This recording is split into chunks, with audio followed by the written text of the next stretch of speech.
here in Dublin with Williams Dublin. He's just going to start his European tour, promote his new album. It should have happened 2.5 years ago. So tell me, what have you been doing for those 2.5 years?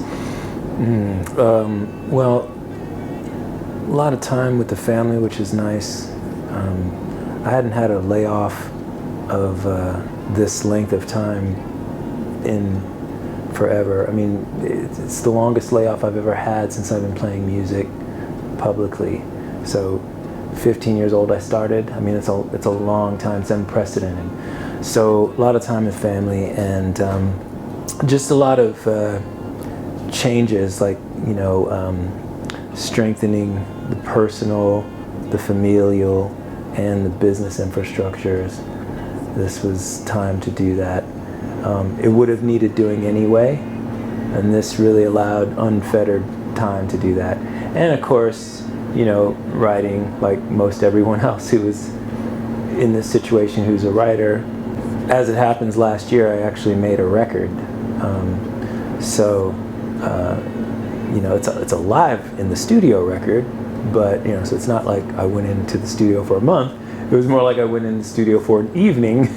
We cut it live there, straight to lacquer, which means that you're cutting straight into the plastic disc that's going to be used to make your LP.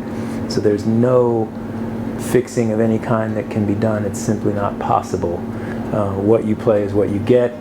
It's essentially like doing a live radio broadcast or television broadcast, only with the added technical pressure of someone having to cut a needle into the lacquer live while you're playing. So if anyone messes up, whether it's the lacquer cutting engineer, the recording engineer, or the musicians, everyone has to start over.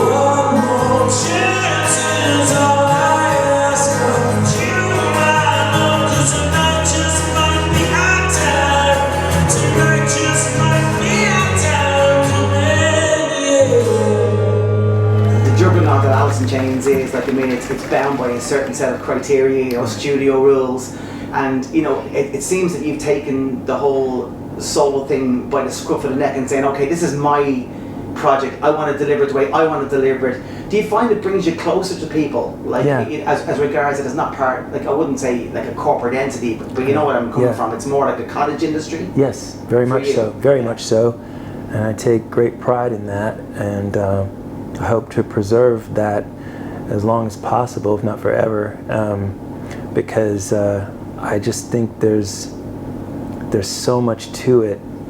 I mean, the workload is higher, but the reward is higher as well. Yeah. And I think the experience for everyone, myself and any of my supporters, tends to be better.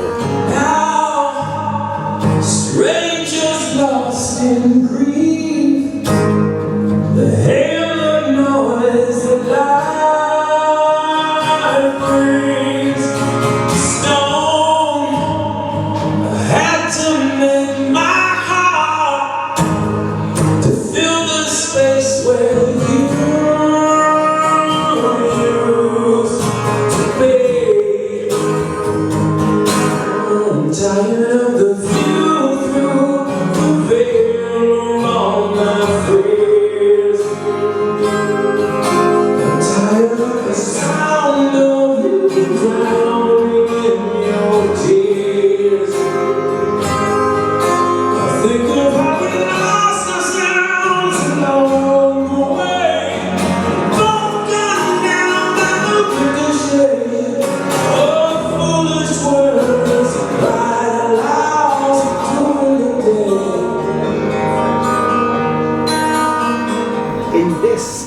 particular genre, you're really exploring, you know, is this something that's been inside you, like that you've wanted to kind of bring out, not, I wouldn't say a softer side, but a very mature, you know, kind of almost, you know, kind of touching areas that Joni Mitchell and people like that would have kind of touched, like folky but rocky, but very deep and very soulful. Yeah. Where does that come from? Well, Joni Mitchell's been a major inspiration for many, many years. You know, certainly Dylan, particularly the early Dylan. You know, people like Hendrix and Phil Lynott. That sort of presentation, particularly the single person with an instrument. I mean, you know, because there's lots of bands that incorporate acoustic elements that I love. You know, Zeppelin, and I mean, Alice in Chains has done it for a long time. But I'm talking about like just that single solitary performer stepping out and doing it that way with nothing to hide behind.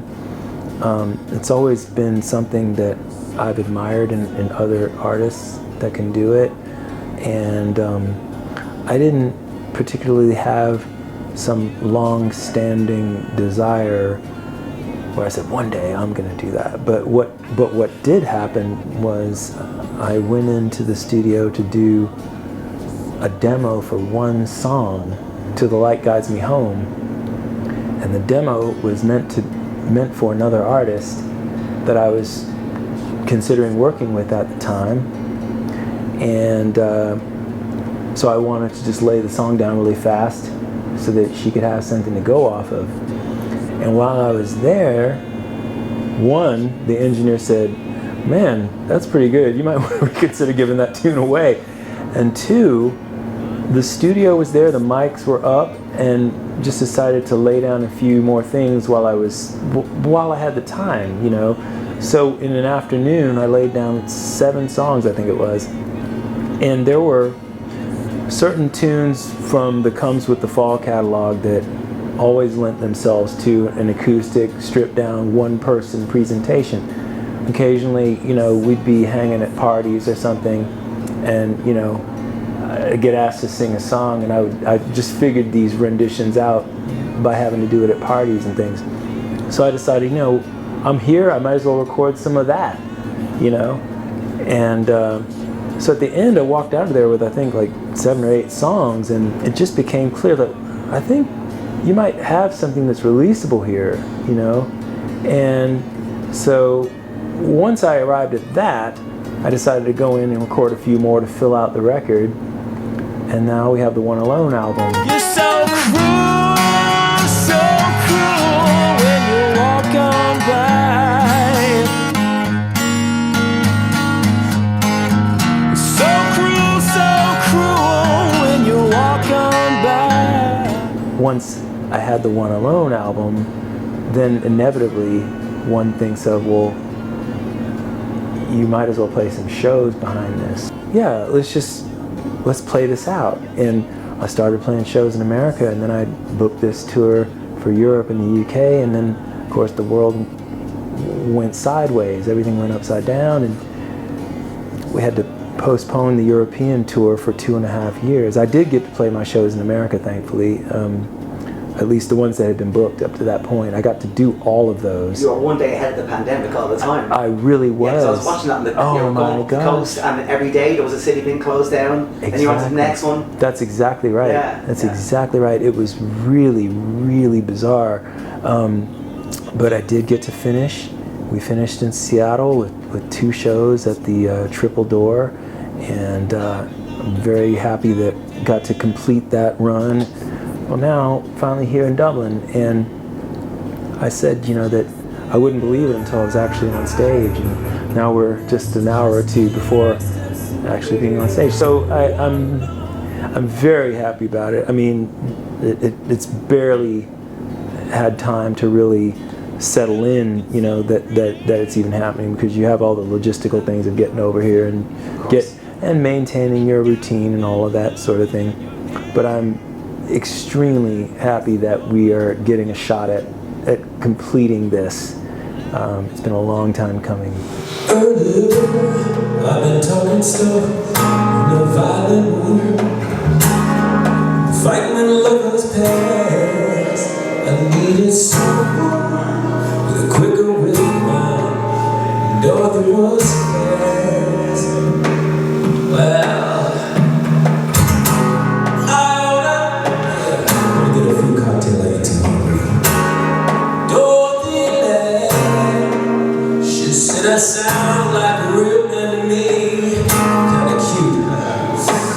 I'll take a bath home. I said cool, but I'm leaving my pants on, 'cause I'm kinda going with someone.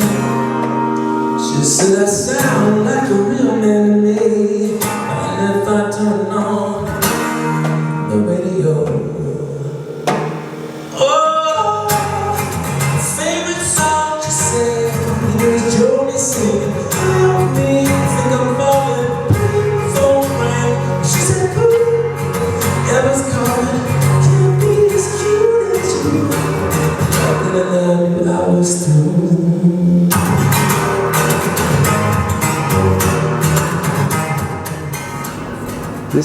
This is a real departure, and it's a real kind of, well, it's potentially a one-off because you know, life takes you in so many different directions. I don't know if I'll ever do this kind of touring again. Maybe I will. I mean, again, I'm glad that the door was open to be able to do this at all. But, you know, particularly given the fact that we've all had 2 years, two years plus, you know, kind of taken from us in a way. And there's so many things that I want to do. Maybe I'll get back to this kind of thing, but maybe I won't. And so anyone that is at all interested in coming to see a show like this should really get out there now, because I just don't know where things are going to go from here, and none of us do. We don't know. I mean, you know, given the events in the world, we just don't know about much of anything right now. So I would encourage anyone who's at all interested to come out. It's a very special, very intimate evening, playing small listening rooms, and it's a very cool thing, you know. And get the One Alone album if you want to hear what it's all about. That's what it's all about right there. That's what I'm doing. I made my own, still afraid.